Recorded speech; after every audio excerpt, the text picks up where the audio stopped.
என்னடா ரேஷன் கடையில அரிசி பருப்பு எண்ணெய் சக்கரை எல்லாம் போடுறாங்களாம். ரேஷன் கார்டு கூட நான் போய் வாங்கிட்டு வரேன். டேய் நீ இந்த மாதிரி வேலையெல்லாம் செய்ய மாட்டியே? அது இந்த வருஷத்துல இருந்து நான் பொறுப்பா மாட்டேன்.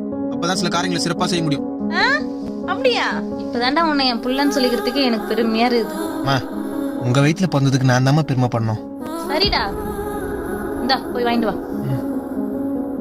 அம்மா, அப்படியே ரேஷன் கடையில பொங்கல்ன்றதுனால 1000 ரூபாயும் தராங்க. நான் அப்படியே அந்த 1000 ரூபாய் வாங்கிட்டு போயிட்டு பொங்கலுக்கு ட்ரெஸ் எடுத்துக்கிட்டுமா? எது சனி முடிச்சவன குடுற அப்படி. வீட்டுல ஏகப்பட்ட செலவு இருக்குது, பொங்கலுக்கு ட்ரெஸ் எடுத்துக்க போறான். வாங்கிட்டு போறா. மா, அன்போ அடியோ என்கிட்ட கொடுக்கும்போது கொஞ்சம் யோசிச்சு கொடுக்கணும். ஏன்னா நீ எதை கொடுத்தாலும் அதை நான் ட்ரிபிளா திருப்பி கொடுப்பேன். என்ன பத்தி தெரியாதுல உனக்கு? ரேஷன் கார்டு கொடுப்பியா கொடுக்க மாட்டியா நீ? இந்தா இப்படியாவது போ. உங்க அப்பாக்கும் பொறுப்பு இல்ல, உனக்கும் பொறுப்பு இல்ல.